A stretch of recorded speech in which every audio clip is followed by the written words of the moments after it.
இதுனா அப்படியா மிரட்டாங்களா? ஐயோ, சாதாரணமாக நடக்கிறது இது. இப்போ போய் இது மாதிரி பண்ணிட்டுருக்கான் போகிறான் வரான். இதில் எங்கள் அப்பா அம்மாவுக்கு சம்மந்தம். முதல் ஸ்டெப் இதுதான். அடுத்து எனக்கு அவனுக்குமே சம்மந்தம் இல்லைன்னு. இந்த கொலையை சனாதனம் தான் நாம இல்லை இந்தியாவை வர்ணாசிரமம் தான் ஆளுகிறது. யார் சொல்ல வர்றாரு? தமிழகத்தின் வர்ணாசிர தலைவர் ஸ்டாலின் தான் ஆள்றாருன்னு சொல்ல வர்றாரா? கேட்டால் இல்லை அது உயர்நீதி உச்ச நீதிமன்றம் இல்லை, உச்சக்குடிமை மன்றம். ஏன்னா இன்னும் எத்தனை எவ்வளோ நாளைக்கு தான் அந்த 3% எங்களை வந்து மிதிக்குதுன்னு 97% கதை விடுவீங்க. என்னை பொறுத்த வரைக்கும் இந்த சட்டத்தை சரியாக அமுல்படுத்துவா. அமுல்படுத்துறேன்னா அதை அமுல்படுத்துகிற விதமாக நாம் அவர்களை நிர்பந்திக்க வேண்டும். இங்கே நிர்பந்தமே இல்லை, எல்லாமே சனாதனம் சொல்லிட்டு எல்லாமே சமாதானம் தான். அது இருக்கிற வரைக்கும் இங்கே ஒன்றும் பெருசாக நடக்காது. இன்றைக்கு நாம் திருமாவளவனை விமர்சனம் செய்கிறோம் இந்த விஷயத்தில். நாளை நாம் திருமாவளவனை பாராட்ட வேண்டிய கட்டம் வரும் அப்படின்னு நிரூபித்து காட்டுங்க அந்த சட்டத்தை வாங்கி கொடுத்து. நாங்கள் எப்படி பார்க்குறோன்னா, நம்ம ஆளுங்க செத்தாயாவது கொஞ்சம் குரல் கொடுங்க, ஏன் அப்படி இருக்கிறீங்க அப்படின்னு தான் நாங்கள் பார்க்கணும். அந்த படுகொலை செய்த போது, மேலவளவு முருகேசன் படுகொலை நடந்த போது யாரெல்லாம் அந்த படுகொலையை செய்ததாக சொல்லப்பட்டதோ, அதில் அக்யூஸ்டோ, அவர்கள் கூட சுற்றி இருந்தவங்களாம் இன்னைக்கு என்னைய உள்ள வராதன்றான். நான் யார் தெரியுமா? 2 கோடி செலவு பண்ணிட்டு 118 கோடியை திருப்பி அனுப்பி சார் கவர்மெண்ட்டு. ஒரு ரூபாயே கேட்கலையே. அப்போ கேட்பீங்க, நீ இப்போ கேளுங்களேன். ஏயா 44 பேர் இருந்தீங்க, ஒரு 4 பேர் விசிகாமல் அவங்க விட்டுருங்க. அவங்க வந்து திராவிட கடவுள்கிட்ட இருக்கிறாங்க, அந்த கடவுள்கிட்ட கேட்டால் தான் கொடுப்பாரு, திராவிட கடவுள் கேட்காமே கொடுப்பாருன்னு என்னத்தையும் வாங்கி எங்கேயோ வச்சுருக்கிறாங்க விட்டுருங்க. மிச்சம் 40 பேர் இருக்கீங்க. ஒருத்தன் பொதுவான விஷயம் தானியா. ஏடி வெல்ஃபேர் பள்ளியில் எங்கள் பிள்ளைங்க மட்டும் தான் படிக்குமா? மற்ற பிள்ளைங்களும் கொஞ்சம் கொஞ்சம் படிக்கிறாங்கல்ல. இந்த government is waiting for 2 voice. ஒன்று மாரி செல்வராஜ், ஒன்று வந்து ரஞ்சித். இவங்க 2 பேரும் சொன்னால் பில் பாஸ் ஆகிடுனா சொல்லுங்கள், இன்றைக்கே நான் போய் பேச வைக்கிறேன்.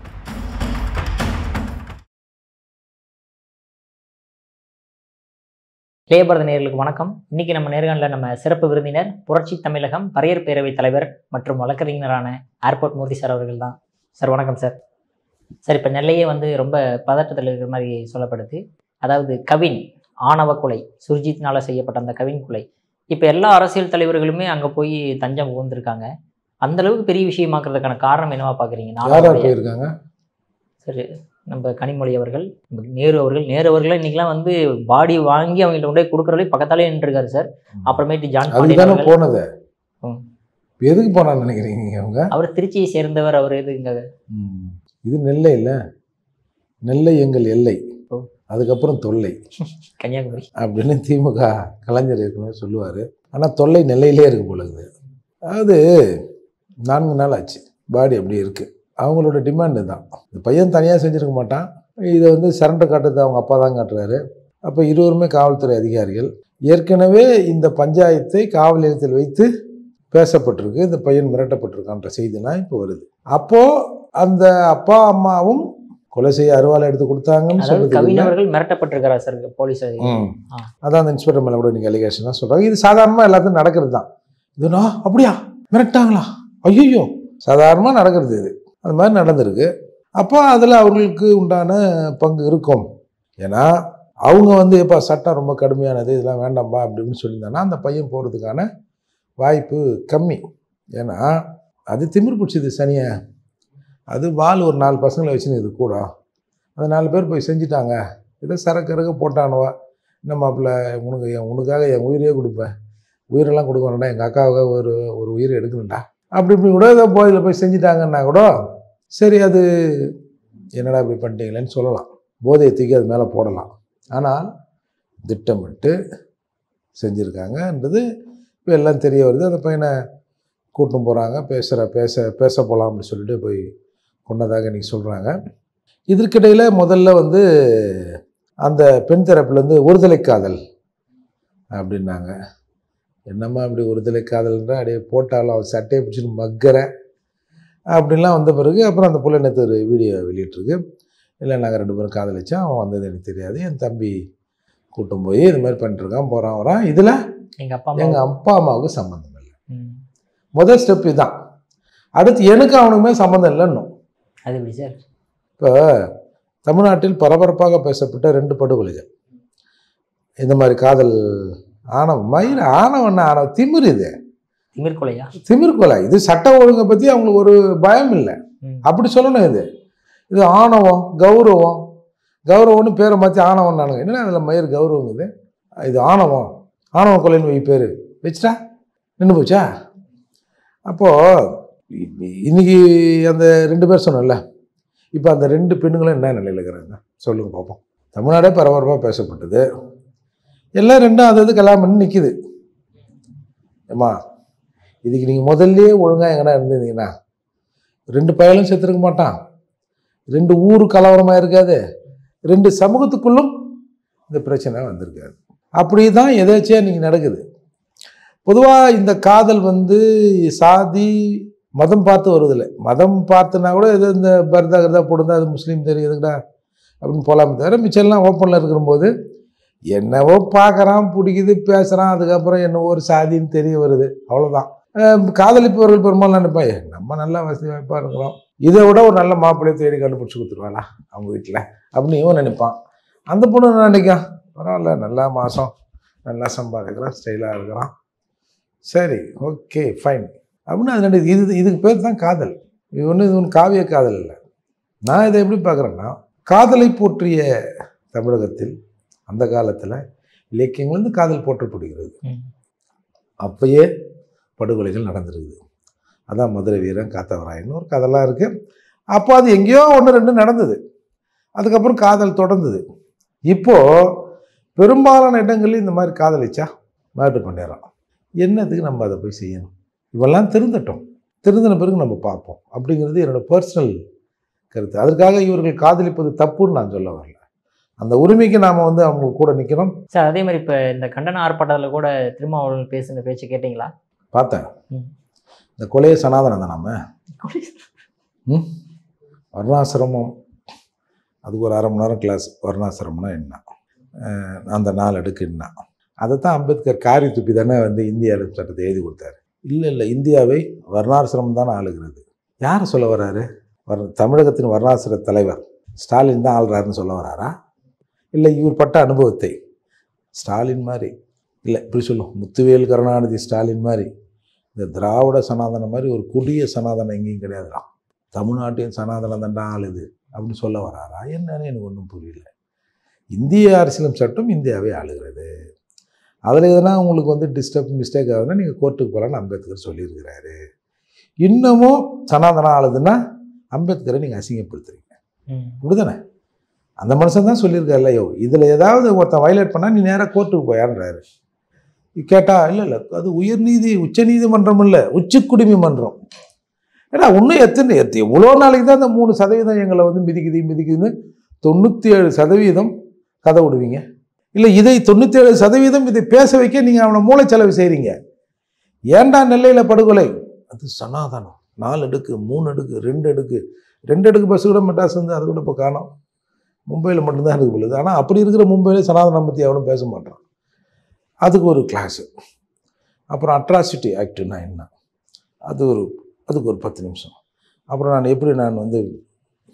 டெல்லியிலேருந்து சென்னைக்கு வந்தேன், அதுக்கு ஒன்று. இதெல்லாம் கேட்டு என்னோ திருவிழா மாதிரி எல்லாம் முய்யன்னு கத்தி கும்மாளமாக ஒரு விசில் பறக்குது, அது பறக்குது, அப்படி பேசிட்டு அதே மாதிரி அங்கே இவங்கள ஒரு 2 வார்த்தை குசும்பாக சொல்லிவிட்டு உடனே அதுக்கு எங்கள் தலைவர் வச்சு செஞ்சார் இருப்பார் அப்படின்ட்டு பேசிட்டு போயிட்டு வரேன்ட்டு கிளம்பிட்டார். இதில் போட்டி அந்த சமூகத்தை சார்ந்த இயக்கங்கள் முதல்ல நடத்துகிறதா இவங்க நடத்துகிறதா அப்படின்னு இதில். ஏன்னா அதை சொல்லணும்ல, அந்த கிரியேட்டிவ் கொண்டு போனோம்ல, நாங்கள் தான் முதலில் ஆர்ப்பாட்டம் பண்ணணும். அடுத்த கொலை நடக்கிற போது திரும்பவும் வருவோம். அப்போது சென்னையிலேருந்தால் உடனே வருவோம், டெல்லியிலேருந்தால் கொஞ்சம் லேட்டாக வருவோம், அவ்வளோதான் சார். இதை நாம் யார்கிட்ட போய் நிர்பந்திக்கணும்? இந்த 4 கோரிக்கையோடு நான் முதலில் சந்திக்க போகிறேன். இதுக்கு முன்னாலாம் சந்திச்சே, நீ சொல்லவே இல்லையாப்பா? உன்னை அந்த ஆள் எப்படி நம்புறாரு அவங்க அப்பா? பார்லிமெண்ட்டை கலக்குன்றாரு. சும்மா ஒரு 4 எம்எல்ஏ வச்சுருக்கோம், சட்டமன்றத்தை கூட கலக்க மாட்டோமே, ஒரு சிறப்பு சட்டத்தை கொண்டு வான்னு. மயிலறகாலில் அப்படியே தடவி பார்க்குறோம், போ அப்படின்னு எஜமானர் சொல்கிறார். ஒரு கால் அதை தான் இதுக்கெல்லாம் காரணம் சனாதனம், இதுக்கெல்லாம் காரணம் ஸ்டாலின் அவர்கள் சனாதனம்னு சொல்கிறாரா என்னன்னு சொல்ல வரல. என்னை பொறுத்த வரைக்கும் சட்டத்தை சரியாக அமுல்படுத்துப்பா, அமுல்படுத்துறேன்னா அதை அமுல்படுத்துகிற விதமாக நாம் அவர்களை நிர்பந்திக்க வேண்டும். இங்கே நிர்பந்தமே இல்லை, எல்லாமே சனாதனம்னு சொல்லிட்டு எல்லாமே சமாதானம் தான். அது இருக்கிற வரைக்கும் இங்கே ஒன்றும் பெருசாக நடக்காது. எங்களுக்காக ஒதுக்கப்பட்ட பணத்தையே செலவு செய்யலாவே நீ கேட்க மாட்ற, சட்டப்படியான அந்த பணத்தை செலவு பண்ணாமல் திருப்பி அனுப்புகிறோம் அதையே கேட்க மாட்ற. நீங்கள் ஒரு புது சட்டத்தை போடுவதற்கு அழுத்தம் கொடுப்போம்னு சொன்னால் நாங்கள் எப்படி நம்புறது? இல்லை, இன்றைக்கு நாம் திருமாவளவனை விமர்சனம் செய்கிறோம் இந்த விஷயத்தில், நாளை நாம் திருமாவளவனை பாராட்ட வேண்டிய கட்டம் வரும் அப்படின்னு நிரூபித்து காட்டுங்க அந்த சட்டத்தை வாங்கி கொடுத்து. சார் ஆனால் சார் இப்போ இந்த படுகொலையில் பார்த்தோம் அப்படின்னா எல்லா அரசியல்வாதிகளுமே அங்கே போய் திமுக ஆகட்டும் இல்லை பாஜகவினராகட்டும் இல்லை நம்ம அதிமுகவினராகட்டும் எல்லாருமே அங்கே போய் பார்க்கறதுக்கான இந்த ஆம்ஸ்டாங் படுகொலை நடந்தது இல்லை, ஆமாம், கொலை செஞ்சவங்களாம் அஞ்சலி செலுத்தினான்ல, கொலைக்கு காரணகர்த்தாவர்கள் அஞ்சலி செலுத்தினார்கள்ல, கொலைக்கு ஸ்கெட்சு போட்டு கொடுத்தெல்லாம் சாவோடவே நின்றுந்தான்ல, அது ஒரு அரசியல். அது மாதிரி தான் இது. இப்போ என்னைய கூட நிறைய பேர் கேட்குறான், ஏன்பா போல நீ பறையர்ன தான் போவியா? ஒன்றும் இல்லை, எல்லாரும் தான் போகிறாங்களே, இப்போ நம்ம போய் இன்னும் சிறப்பாக செஞ்சுட்டு போகிறோம், நம்ம அதுக்குரியான கண்டனத்தை செலுத்துகிறோம், என்ன நம்மளோட எம்பிஎம் எல்லாம் போகிறாங்க, போகட்டும் சார். இன்னொன்று தெரியுங்களா, இப்போதான் கொஞ்சம் இந்த பறையர் பல்லர் சண்டை இல்லை, முன்னாடிலாம் நாங்கள் 2 பேரும் இன்னும் பெரிய இவங்க மாதிரி அப்படி பகையாக இருந்தது. இப்போ தான் இப்போ எங்களை மாதிரி ஆளுங்கள்லாம் கொஞ்சம் சொல்லி இல்லையா அப்படி இப்படி சொல்லி அப்படியே கொஞ்சம் சமாதான கண்டிஷனில் அப்படி இருக்குது. அப்படி நாம் இப்போ அந்த காலத்திலலாம் இப்போ இந்த மாதிரியான எனக்கு நேரடியான அனுபவங்கள் உண்டு. இந்த மாதிரியான அவங்க சம்மந்தப்பட்ட விஷயங்கள் நம்ம தலையிட்டோம்னா அங்கேருந்து போகணுமா, நீங்கண்ணா எங்களுக்காக என்ன இப்போ எங்களை பரிகாசம் பண்ணுறீங்களா, எங்களுக்காக பேசுனா நீங்கள் பெரியதா, நாங்கள் பார்த்தோம் எங்கள் விஷயத்த அப்படின்னு நடந்த காலமெல்லாம் உண்டு. இப்போ இன்றைக்கு அந்த சமூகத்தின் மீது ஒரு அட்ராசிட்டி நடக்கிற போது நாம் தான் அதுக்காக குரல் கொடுக்குறோம். பொதுவாக பறையர்களை பொறுத்தவரை இந்த உணர்வெல்லாம் இல்லாத உணர்வு தான். இவனுக்கு தான் சுயசாதிப்பட்டே கிடையாது. அப்படி இருக்கும்போது அப்படி நியூட்ரலாக இருப்பாங்க. அவங்க ஒரு மாதிரியாக இருந்தாங்க. இப்போ கொஞ்சம் மாறுதல் வந்திருக்குது. ஏன்னா இப்போ நம்ம கண்கூடாக பார்க்குறோம் சார், ஒரு மிகப்பெரிய நெருக்கடியை அந்த சமூகத்துக்கு இப்போ தராங்க. அது ஏதோ அந்த சமூகத்துக்கு நெருக்கடி கொடுத்து அதை அடக்கிறோம் ஒடுக்குறோன்ற மாதிரி இவங்க நினைக்கிறாங்க. ஆனால் அடக்கப்படுகிற ஒரு விஷயம் அது ஓவர் ப்ரெஷர் ஆகும்போது அது வெடிக்க செய்யும். அப்படி வெடித்தால் அது எல்லாருக்கும் அமைதியை பாதிக்கும். அது இவங்களுக்கு புரிய மாட்டேங்குது. ஒரு சமூகத்தை அப்படியே அடக்கி கிடக்கி இதெல்லாம் பண்ணிடலாம் அப்படின்னு பார்க்குறாங்க. பார்ப்போம். ஓகே, கடைசி ஒரே ஒரு கேள்வி சார். இந்த மாரி செல்வராஜ் ஆகட்டும், பா ரஞ்சித் அவர்களாகட்டும், இந்த மாதிரி பட்டியலின சகோதரர்கள் யாராவது கொல்லப்பட்டாங்கன்னா மட்டும் கொந்தளிச்சுட்டு ட்விட்டர் போடுறது எதெல்லாம் போடுறது, ஏன் இதே மாதிரி மற்ற ஜாதியினர் இறந்தால் அதை கண்டு கூட மாட்டாத மாதிரி இருக்காங்களே சார். அஜித்குமார் வழக்கு கூட எடுத்துக்கலாம், பேசக்கூட கிடையாது சார் அவங்கெல்லாம். ஆனால் இதுக்கு மட்டும் ஏன் சார் வராங்க? இப்போ அவங்க ஜாதியை பார்த்தா சார் அவங்க பார்க்குறாங்க. அஜித்குமார் என்ன ஜாதி சார்? அஜித் நாடார். நாடார். அப்புறம் இப்போ நீங்கள் சொல்கிறீங்க இவங்க 2 பேரும் உங்கள் ஆளுங்க செத்தா தான் வருவாங்க. ஒரு நடுநிலைவாதியாக இருந்தால் எல்லாத்துக்குமே குரல் கொடுக்கலாமே சார். ஏன் அதே சார் அவங்களுக்கு மட்டும் கொடுக்க வேண்டிய ஏன் நடுநிலைவாதி சொல்லுங்க? ஏன் இப்போ நாங்கள் செத்தா எல்லாரும் வந்துடுவீங்களா? நிச்சயமா சார், நிச்சயமா. சும்மா கதை விடாதீங்க. இல்லை, அவர்கள் செய்கிறது நான் முழுக்க சரின்னு சொல்ல வரல. எங்களுக்கானவர்கள் எங்களுக்கு குரல் கொடுத்தது உங்களுக்கு சிக்கலாக இருக்குல்லப்பா. அப்படி சொல்ல வரல. கொடுத்தா எல்லாத்துக்கும் குரல் கொடுங்க, இல்லைன்னா குரல் கொடுக்கக்கூடாது, அப்படிதான் நாங்கள் சொல்ல வரோம். சரி, இப்போ நீங்கள் இப்போ எங்கள் சமூகம் எங்கள் சம்பவத்தில் குரல் கொடுக்காத நீங்கள் போய் கேட்டுருவீங்களா? யோ ஒரு எஸ்சி இது மாதிரி அட்ராசிட்டி ஆகிருக்கான். கேட்கணும் சார், நிச்சயமாக கேட்கணும். கேட்கணுமா? ஆமாம் சார், பெரியவங்களையும் கேட்கணும். ஏன் இவங்களுக்கு ஏன் குரல் கொடுக்க மாட்டேன்றீங்க நீங்கள்? அஜித்குமார் மட்டும் குரல் கொடுக்குறீங்க, இதுக்கு ஏன் குரல் கொடுங்க? நாங்கள் எப்படி பார்க்குறோன்னா, யோ நம்ம ஆளுங்க செத்தாயாவது கொஞ்சம் குரல் கொடுங்கய்யா. ஓ ஏன் அப்படி இருக்கிறீங்க அப்படின்னு தான் நாங்கள் பார்க்கணும் சார். நீங்கள் இந்த பட்டியல் சமூக மக்கள் மீது, குறிப்பாக பறையர் சமூக மக்கள் மீது இதுவரை நடந்த அட்ராசிட்டிகளில் இப்போ தான் பாப்பா மோகன்ற ஒரு அட்வொகேட்டு வராரு. அவரும் எஸ்சி கிடையாது, அவரும் வேற ஒரு சமூகம். இதற்கு முன்னாடி மேலூர்லேருந்து அம்மாசி படுகொலையிலேருந்து கண்ணகி முருகேசன் படுகொலையிலேருந்து எல்லா படுகொலைகளிலும் நின்னவர் ரத்தனம்ங்கிற ஒரு நபர். அந்த ரத்தனம் கொஞ்ச காலத்துக்கு பிறகு ரத்தனம் கவுண்டர் ஆக்கப்பட்டார். ரத்தனத்தின் மீதே எஸ்டி அட்ராசிட்டி வழக்கு கொடுக்கப்பட்டது. அவர் தாக்கப்பட்டார். ரத்தனம் இப்போ என்னை எப்படி நான் மதுரை மேலவளவில் போய் அஞ்சலி செலுத்தாடா, விடமாட்டோம், மூர்த்தி வந்தால் குச்சிருவோம் டேங்க்லேருந்து சொன்னாங்களோ, அதே போல் ரத்னமையா அவர்கள் போது என்னையாவது மேலூர் தாண்டி விட்டாங்க. ரத்தனத்தை மேலூருக்கு அந்த இது மேலூர்லேயே விடல. டவரில் ஏறி ரத்தனம் கவுண்டரே வெளியே போ, ரத்தனம் உள்ளே வந்தானா கீழே குச்சிடுவேன், சாவுடா, ஒன்றும் இல்லை 50 பேர் கூட சாவுங்கடா, இப்படி இந்த உயிர் இருந்துன்னா மயிருக்கு சமாளம்டா இது. அப்புறம் நீதிமன்றம் போகிறாங்க. மதுரை உயர்நீதிமன்ற கிளை சொல்லிச்சு, ரத்தனம் அவர்களை தவிர இதில் முதல் அஞ்சலி செலுத்துவதற்கு யாருக்கும் தகுதி இல்லை. அந்த முதல் அஞ்சலி செலுத்துவ தகுதி ரத்னமையாவுக்கு மட்டுமே உண்டு. அவ்வளவு அட்ராசிட்டி அந்த வழக்கெல்லாம் நடக்கிற போது ஒத்தை மனிதனாக. அதாவது இதில் ஒரு சிறப்பு என்னன்னா, அந்த படுகொலை செய்த போது, மேலவளவு முருகேசன் படுகொலை நடந்த போது யாரெல்லாம் அந்த படுகொலையை செய்ததாக சொல்லப்பட்டதோ அதில் அக்யூஸ்டோ அவர்கள் கூட சுற்றி இருந்தவங்களாம் இன்னைக்கு என்னைய உள்ள வராதன்றான். ஏய் நான் யார் தெரியுமா, எங்கள் கட்சி தான் பெரிய கட்சி, எங்கள் கட்சி மீது உள்ளே வராதுங்கன்றாங்க. அப்போது மேலவளவு கொலையாளிகளுக்கு வந்து ஜாமீனில் விட்டாங்க. அந்த அப்பீல் வந்தது. நீங்கள் சொல்லுங்கள், என்ன உங்களெல்லாம் உங்களுக்கே பேசுகிறீங்கன்னு சொல்கிறீங்களா, அதுக்காக அதை சொல்ல வரேன். சென்னை ஹைகோர்ட்டில் ஒரு 10 வக்கீல் எடுத்தால் எப்படி ஒரு 5-6 பேர் எங்கால் இருப்போம். பெரும்பான்மையாக நாங்கள் இருக்கிறோம், அதில் ஒன்றும் சந்தேகமாக இல்லை. கொலை வழக்கு நடக்கிற போது அந்த கொலை வழக்கை நடத்திய ரத்தனம், தமிழனின் போன்ற வழக்கறிஞர்களை மிரட்டுகிற தொழில் அங்கே கோர்ட்டால் சில விஷயங்கள் நடக்குது. ஒருத்தன் வரலையே சார், மூர்த்தி தான் சார் போய் நின்று பார்த்துருவோம் வராங்க. அவங்க சொன்னாங்க இந்த மாதிரி பிரச்சனை. சரி நான் பார்த்துறேன், நான் வரேன், அடுத்த ஹியரிங் வரேன், பார்த்துருவோம். அதுக்கப்புறம் போலீஸ் வந்தது, எல்லாத்தையும் இது பண்ணி விட்டுதுன்னு வச்சிங்களேன். இப்போ நீங்கள் நினைக்கிறீங்களே இவனுக்காக பேசுவார்னு ஒருத்தன். இப்போ இந்த அட்ராசிட்டி வழக்கெல்லாம் கூட மைக்கை வந்து சில பேர் சாப்பிடுவான், உள்ளே கட்டு வச்சு நின்றுருப்போம். அதுக்கு வாதாடினவர்கள் வேற. இப்போ நாங்கள் சம்மந்தப்பட்ட வக்கீல நான் டெய்லி அப்படியே கோர்ட்டில் போய் கீசிடணும்ல, ஒரு 10 நிமிஷம் இந்த மாதிரி இந்த ஹியரிங் வருது, சும்மா நிற்கணும். இந்த சமூகம் நமக்கு அளித்த வாய்ப்பு இது, இந்த கோர்ட்டுங்கிறது. எப்படியோ ஒரு இடஒதுக்கீடு அந்த பெனிஃபிஷரி அங்கங்கே எங்கேயாவது ஒரு விதத்தில் அது நமக்கு யூஸ் ஆகிருக்கும்ல, அதன் பிரதிபலிப்பா. இப்போ மூத்த அண்ணன் இவ்வளோ வக்கீலை உருவாக்குனார், ஆம்சாங் அவர்கள் இவ்வளோ வக்கீலை உருவாக்குனார், இதெல்லாம் இந்த அடிப்படையில் தானே அப்படின்னு கூட வரமாட்டான் சார். நீங்கள் என்ன சொல்கிறீங்க, எவனோ ஒருத்தர் 2 பேர் எங்களுக்கு குரல் கொடுத்தா இந்த இவங்களுக்கு தான் குரல் கொடுப்பீங்களான்னு வேற சொல்கிறீங்க. இது என்ன நியாயம் சொல்லுங்க? இந்த சமூகம் அடிமை சமூகமாக இருக்கிறது. அம்பேத்கர் சொன்னார் அடிமையை அடிமைன்னு சொல்லுனார். இப்போ என்ன இப்போ ட்ரெண்டிங் எப்படி மாறி போச்சுன்னா, அடிமையாக இருப்பதே கௌரவம் அப்படி நிலைக்கு ஆகிப்போச்சு.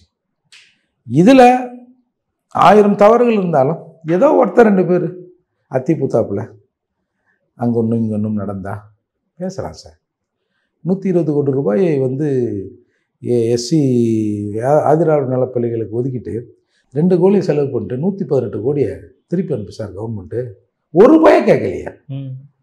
அப்போ கேட்பீங்க, நீ இப்போ கேளுங்களேன், ஏயா 44 பேர் இருக்கிறீங்க, ஒரு 4 பேர் விசிகேஎம்எல் அவங்க விட்டுருங்க, அவங்க வந்து திராவிட கடவுள்கிட்ட இருக்கிறாங்க, அந்த கடவுள்கிட்ட கேட்டால் தான் கொடுப்பாரு, திராவிட கடவுள் கேட்காமே கொடுப்பாருன்னு என்னத்தையும் வாங்கி எங்கேயோ வச்சுருக்கிறாங்க, விட்டுருங்க.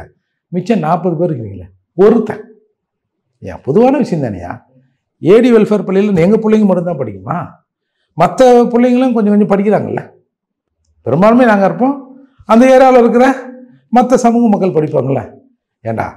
ஏன்னா மனசாட்சியே இல்லாமல் இருக்குன்னு நீங்கள் கேள்வி கேட்டுருந்தா, எல்லா விஷயத்துக்கும் எல்லாரும் உங்கள் விஷயத்துக்கு எல்லாருமே பேசுகிறாங்க சார், ஆனால் உங்கள் விஷயத்துக்கு மட்டுமே நீங்கள் பேசுகிறீங்களே சரியா இருக்கா சார் அப்படின்னு கேட்கலாம்.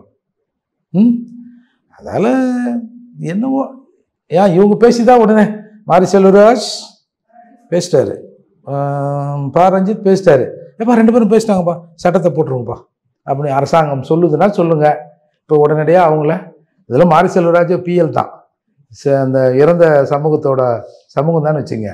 அப்படின்னா சொல்லுங்கள் சார், இந்த government is waiting for 2 voice, 1 மாரி செல்வராஜ், 1 வந்து ரஞ்சித், இவங்க 2 பேரும் சொன்னால் பில் பாஸ் ஆகிடுனா சொல்லுங்கள், இன்றைக்கே நான் போய் பேச வைக்கிறேன்.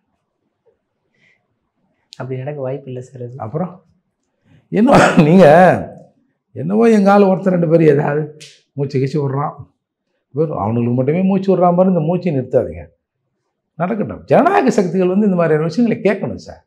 கம்யூனிஸ்ட்டுகள் போராடணும் சார். எங்கள் ஆஃபீஸ்லேயே வந்து காதல் திருமணம் பண்ணவனை அடிக்க வரான், அப்போ அந்த சந்தர்ப்பத்தில் ஏன் அந்த திருநெல்வேலியில் அவங்க மார்க்சிஸ்ட் கம்யூனிஸ்ட் அலுவலகம் தாக்கப்பட்டது இல்லை, ஒரு காதல் ஜோடிக்கு வந்து தஞ்சம் கொடுத்தாங்கன்னு. அப்பயே ஒரே காலம் இன்னும் இந்த சட்டத்தை நிறைவேற்றிருக்கணும் சார். இந்த சட்டம் நிறைவேறு என்பது ஏதோ இந்த மாதிரி திருட்டுத்தனமாக காதல் பண்ணி ஓடி போய் கல்யாணம் பண்ணிக்கிறவர்களை காப்பாற்றுவதற்காக அல்ல, ஒட்டுமொத்த பொது சமூகத்தின் அமைதியை காப்பதற்காக இந்த சட்டம் அவசியம் தேவை. ஓகே சார், நிச்சயமாக சார் சட்டம் பாஸ் பண்ண நல்லா இருக்குன்னு நினைக்கிறோம். உங்கள் பொன்னான கருத்து இளைய பாதர் பகிர்ந்ததற்கு மிக்க நன்றி.